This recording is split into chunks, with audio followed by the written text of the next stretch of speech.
Greetings and hello. The entire premise of the MGTOW movement is for men to drop out of the dating market and wait for society to collapse and allegedly right itself. This is counter to the men's rights movement, which encourages men to get together and fight for their rights, instead of just focusing on women's dating preferences. The entire quip of MGTOW is that they are upset with being deselected by women and then go rant on about how women are sluts, whores, etc.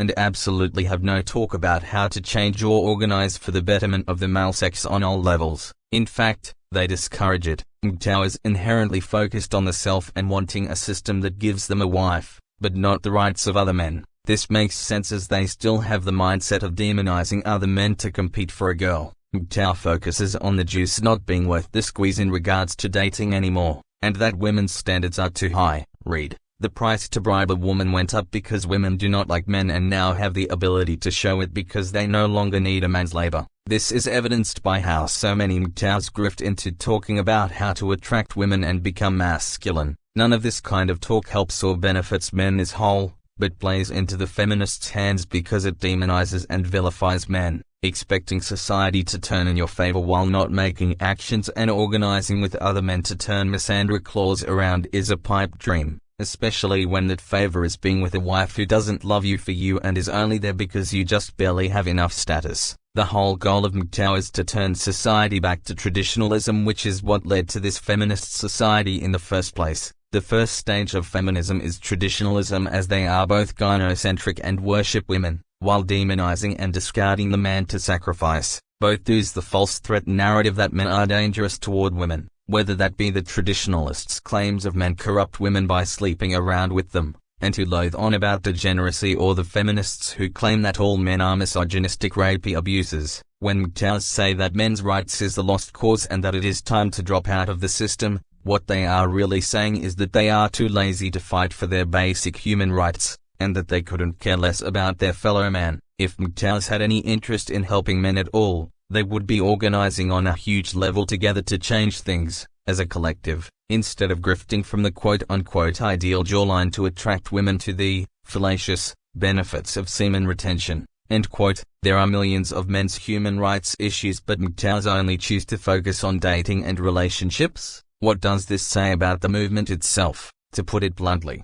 MGTOW is just as gynocentric as the traditionalists who claim that female purity should be protected no matter what. The inherent gynocentrism and defeatism of MGTOW makes it anti-male as a whole. The movement is filled with woman worshippers and self-loathing men whose only purpose in life is to get a wife who despises them and uses them as a utility to be discarded and moves on to the next man to rinse and repeat. MGTOW already know and understand this, but keep hoping for a collapse to right everything. It may be tempting to say that they are overlooking that the issue is biological and not systematic, as it comes directly from women not wanting men's company. However, they constantly preach about hypergamy and female nature, so they are too well educated to not know what the end result of a so-called return to traditionalism would be. They know the truth but are deluding themselves, believing in some part of their existence that the fantasy land that they say on a DMT trip is real. On top of this, many MGTOW have inherently stated that they view men as less human than women. A portion of MGTOW support the human rights violation of a male-only draft, as they think the entire purpose of men's existence should revolve around women. Another portion advocates for a reduction in the male population, to improve the mating capabilities of the remaining portion. Does this sound familiar to something else? Yes, the feminists who advocated that the male population be culled to 10%. This inherently proves that MGTOW are on the same level of man hate that the feminists are on. Their hate comes from the same source, gynocentrism. So to me, anyone who identifies as MGTOW is in the same camp as the radical feminists who go on Twitter and spout kill all men. And I bet the same thing will be brought up as with the feminists, that not all MGTOW are the same. Yes, they are all the same, as posts endorsing such things have gotten dozens and dozens of upvotes on their main subreddits before they were shut down, and their main figureheads don't denounce such man hate. Their main base, which creates videos, also parrot the same harmful narratives of male scarcity and male hostility. Why the hell would MGTOW think of men being forced to fight in wars, or thousands of babies getting their most sensitive parts mutilated when they all want the male population reduced? It's like a battle royale game to them. but they are willingly ignorant to the fact that they can be eliminated too, and be eliminated by the same gynocentric train of thought as what lead them to spout the BS that they do.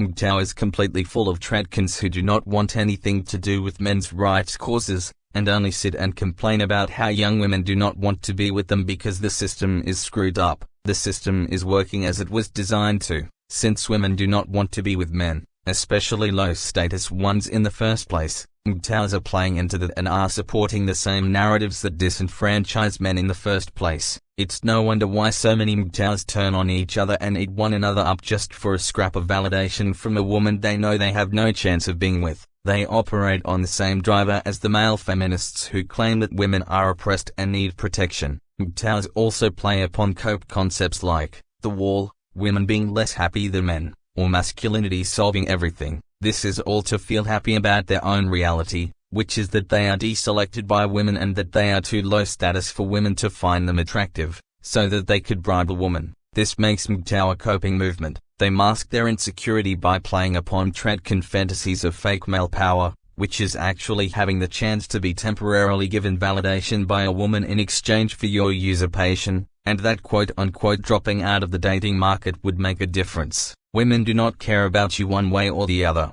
so to you MGTOWs out there, either read up on what an actual pro-male movement stands for and recognize that you have some very deep-seated self-loathing to take care of, or just become a full-fledged treadkin without having to lie and say that you represent a movement that supports men. You are in league with a label that demonizes men and perpetuates misandric ideologies, or denounce yourself from it, and start organizing with other men to get us our human rights. The latter cannot be done if you spend all day whining and complaining about how women won't give you a date, and then go into a state of doublethink where you both want to provide for a woman and call them whores at the same time, and when you would immediately denounce any non-existent principles you might have just for a small interaction with a female. Either way, drop the BS MGTOW label and be honest about what your intentions are, and what you want.